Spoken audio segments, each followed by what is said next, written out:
Hello again, traders, and welcome back to the Hot Stocks Outlook for January 5th, 2024, our first Hot Stocks Outlook of the year. So hope you are all doing well out there in the financial markets, getting really geared up for a new trading year. And as we typically do, let's just take a look at that SPY, the broader markets over these given blocks of time.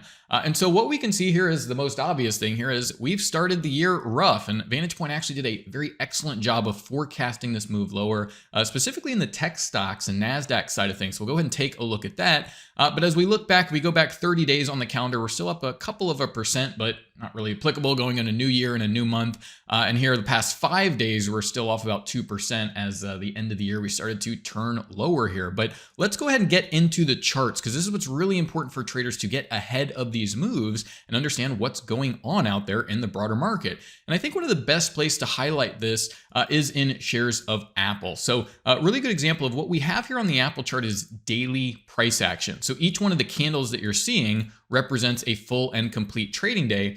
And it's right up against all of that price data that what you're going to notice is, well, a few indicators, but what we're going to focus on right now is this black line and blue line value. Now, the black line that you're seeing there, that is actually a simple moving average. So it's a very common technical indicator. In this case, it's a 10-period simple moving average. And what that will do is just look back at the last 10 closes, add them all together, and divide by 10. Now, what that does is it smooths out the existing price action and lets traders know where the market has been.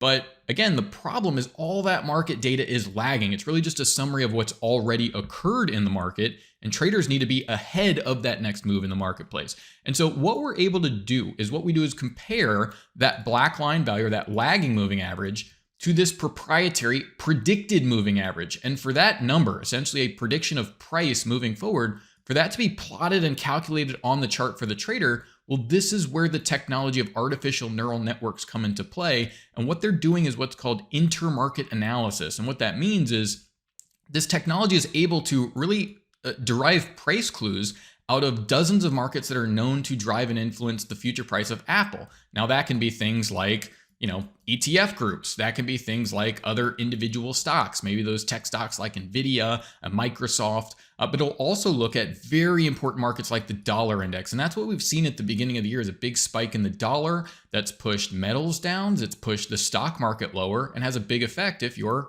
trading Apple stock as an Apple trader. But this goes all the way down to individual stocks, goes down all the way to commodity markets like gold, silver, wheat, whatever markets are applicable to the target market in question. And so it takes all of that analysis and then generates highly accurate price predictions. And it's those technologically driven price predictions that are used to create these indicators. So what VantagePoint's indicators are doing are forward-looking predictive indicators. And whenever we see that blue line, in this case, cross below the black line, well, it's suggesting average prices are going to start moving lower. When you have a big leader and the NASDAQ start to go lower like this, well, we know that there may be some weakness in the market, specifically though Apple. You do not want to be long here. Now, at the very bottom of the chart, though, you'll see this bar that goes from green to red and back to green. And this is another indicator utilizing that approach of intermarket analysis, but it's tuned to solve a different problem. And this problem is really just 2 days, short-term strength or weakness in the market. And this has an extremely high level of accuracy associated with it across really all markets, whether it's Apple, individual stocks, ETF groups. And so that helps us with the short-term forecast of strength or weakness in the market. And lastly, we're even provided a predicted high and a predicted low. So now we're down to intraday price levels provided for the trader before the next trading day. As you see, we have this shadow candle. What will occur is the actual market data will fill that in. The predictions will stay where they are. And what we can do is look back and see how accurate all of these predictions were on their trading days. And we see that if we understand Apple's in a downtrend, hey, we want to be shorting and targeting actually these predicted lows as a short-term trader. And clearly the trend is lower. So as we come into the new year, we get a big gap down, a lot of momentum. Now a really nice position for traders to have on if in fact they want to go short or potentially hedge any longs that are currently in the portfolio. And this is something that we can cover as we look at like Goldman Sachs and CubeSmart, some of these opportunities that are still technically an uptrend, but we've seen a lot of weakness throughout the marketplace. And this is what traders need to understand for their portfolio. We've had about 9 days in Apple, shares off about 7% here, and most of that just coming this week. And that's what's really been the clue from VantagePoint is there's a lot of weakness going into the week here, and you need to be aware of that. Here's shares of Tesla, and we can see that it was a little more choppy in the market, but we clearly got this crossover to the downside. And let's take a look at that neural index. So that 48-hour indicator of short-term strength or weakness in the market, what has it shown for the last 5 days in shares of Tesla? Well, it's been bearish. Additionally to that shorter term 48-hour forecast being bearish, well, we have the predicted moving average crossing lower. And also, of course, the predicted high and low ranges will go lower as well. And you see how these levels just keep descending. And we have seen weakness in shares of Tesla. After we got that crossover, there's actually this, a lot of resistance up here at 250, and it's about a $10 move just really in the one trading day, one day to the next here. So pretty nice move in Tesla, still very early though, right? So just helping you understand that, look, if you want to take positions on Tesla, shorts certainly are weighing out here, or maybe some put options. You're down about 6% just in the past 4 trading days. And so this is what traders need to understand, that there is something seriously going on here in the NASDAQ, and certainly those big stocks that drive the index around, well, they're going to be most affected. So if you're doing any trading there, we can benefit off the VantagePoint forecast, make some money on the bearish side, potentially even hedge maybe some long positions in the portfolio.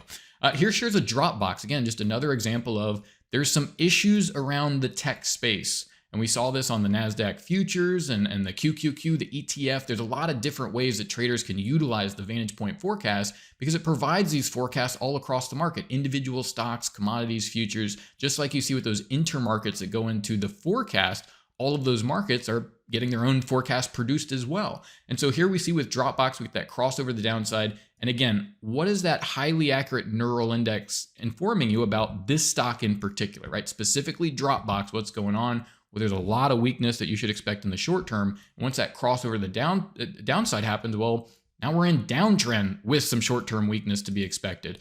So here again, we see about a 3-4% decline just in the past few trading days. We can, of course, look at those predicted highs and lows to guide the trader for you. So you even see yesterday these moves up towards those predicted highs over the past couple of days. Not a place you want to be long, right? Because we've got some issues here in some of these stocks. So really nice opportunities there on the bearish side to start the year, something that VantagePoint has forecasted quite well via the indices and very important stocks, that something's going on here. Now, I believe a couple weeks ago we looked at shares of Goldman Sachs. And so here's a good example of a market that is still in uptrend. And we can see that, well, how has this market performed while the broader markets have kind of gotten hammered pretty badly here? Well, it's gone sideways, and that's to be expected as these predictive indicators are still remaining bullish. Well, what's happened the past week? The market's been sideways. It hasn't moved lower. And so you see those levels holding up and the forecast remaining bullish. But this is why I get to potentially hedging. While we still have a bullish forecast here, you see that neural index is getting bearish. And there are some other areas in the market where there is some pronounced weakness that I think traders need to be aware of and incorporate that into your portfolio and your analysis. Lastly here, shares of CubeSmart. Again, another example here of just these markets that you're starting to see this weakness play in, but these were markets that were really great opportunities starting in November. Now, we can utilize the VantagePoint forecast and say, okay, well, as long as that blue line remains above the black line, the trend is still up. And what you can do again is hedge in other areas of the market. So while you may have a long position on CubeSmart that you may be willing to take profit on here shortly, there can be other positions that are just getting started and in profit while some of those other markets start to run sideways, and you can get that additional information to update your portfolio here. So again, in CubeSmart, really nice opportunity here, but you do see this weakness coming in, right? So as we've seen in some of these markets, great opportunities to be buying at the predicted lows. We saw the broader markets were very bullish all through this period, but obviously here we know something's up in the broader markets. And so more aggressively trading, we've seen those forecasts from VantagePoint. Maybe you want to take profits, get defensive, or like I mentioned, hedge the portfolio if you do have some of these longs maybe still in the portfolio and some of their positioning. So again, I just wanted to highlight, it's a pretty interesting start to the beginning of the year here, right? Here's shares of Goldman Sachs. You can see these predicted highs and lows, doing an excellent job on the way up here. And now we understand that something's going on in the broader markets, maybe cool it off on the bullish side and open up those hedges. But again, it's just an interesting week, right? We start the week, we see these really important markets start to aggressively go lower. And right now they're in downtrend. So that's what needs to be understood is, this is all turned lower, these really important areas of the market. And what's going to be important for traders is to have the right tools, whether it's next week, next month, a couple months from now, where stocks start turning higher like they did in November, if you don't have the right tools to recognize at the right time, well, you'll probably be behind it and therefore having a rougher time managing those opportunities as they start to move and open up opportunities throughout the marketplace. So just want to go ahead and start there. Once again, this has been our Hot Stocks Outlook for January 5th, 2024. Hope y'all are having a great week. Best of luck out there. Certainly there's some volatility to be aware of. Thanks again, and bye for now.